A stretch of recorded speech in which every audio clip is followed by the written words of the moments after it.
ஒரு கடும் வெயிலான மதியம். பசுமையாக இருந்த பெரிய காட்டில் எல்லா விலங்குகளும் அமைதியாக இருந்தன.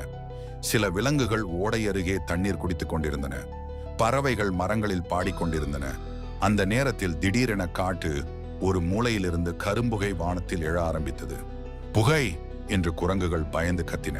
சில நிமிடங்களில் அந்த புகை சிறிய தீயாக மாறி உலர்ந்த இலைகளையும் மரக்கிளைகளையும் எரிக்கத் தொடங்கியது. காற்று வீசியதால் தீ வேகமாக பரவ ஆரம்பித்தது. முயல்கள் பதற்றமாக ஓடின. மான்கள் தங்கள் குட்டிகளை அழைத்துக் கொண்டு பாதுகாப்பான இடத்துக்கு ஓடின. பறவைகள் வானத்தில் சுற்றி அலறின. அப்போது கிளி பாப்பு உயரமாக வானத்தில் பறந்து பார்த்தது. மேலிருந்து அது தெளிவாக தீ பரவி கொண்டிருப்பதை கண்டது.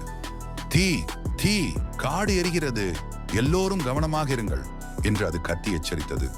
உடனே அது குட்டி யானை கண்ணனை தேடி பறந்தது. கண்ணன் அருகில் இருந்த மர நிழலில் ஓய்வெடுத்துக் கொண்டிருந்தான். கண்ணா கண்ணா, காட்டு ஒரு பக்கம் பெரிய தீ பிடித்திருக்கிறது என்று பாப்பு பதற்றமாக சொன்னது. கண்ணன் உடனே எழுந்தான். தீயை பார்த்ததும் அவன் சிந்தித்தான். நாம் உடனே ஏதாவது செய்ய வேண்டும், இல்லையெனில் முழு காடும் எரிந்துவிடும் என்றான். பாப்பு வானத்தில் பறந்து மற்ற விலங்குகளுக்கு வழிகாட்டியது. குரங்குகள் அருகிலிருந்த ஆற்றிலிருந்து சிறிய பாத்திரங்களில் தண்ணீர் எடுத்துக்கொண்டு வந்தன. மான்கள் மண்ணை தூக்கி தீ மீது போட்டன. அணில்கள் உலர்ந்த இலைகளை தீ அருகிலிருந்து தள்ளி வைத்தன. ஆனால் தீ இன்னும் பெரிதாக எரிந்து கொண்டே இருந்தது. அப்போது கண்ணன் வேகமாக ஆற்றுக்கு ஓடினான். தனது பெரிய தும்பிக்கையில் நிறைய தண்ணீர் நிரப்பிக் கொண்டு வந்தான். பின்னால் நின்று கொள்ளுங்கள் என்று சொல்லி தீ மீது தண்ணீரை பலமுறை பீச்சினான். பெரிய நீர் பீச்சுகளால் தீ மெதுவாக குறைய ஆரம்பித்தது. பாப்பு மேலிருந்து பார்த்து கத்தினது, இன்னும் கொஞ்சம் கண்ணா, இன்னும் தண்ணீர். கண்ணன் மீண்டும் மீண்டும் ஆற்றுக்கு சென்று தண்ணீர் கொண்டு வந்தான். எல்லா விலங்குகளும் சேர்ந்து உதவியதால் சிறிது நேரத்தில் தீ முழுவதும் அணைந்து விட்டது. காடு மீண்டும் அமைதியாக மாறியது.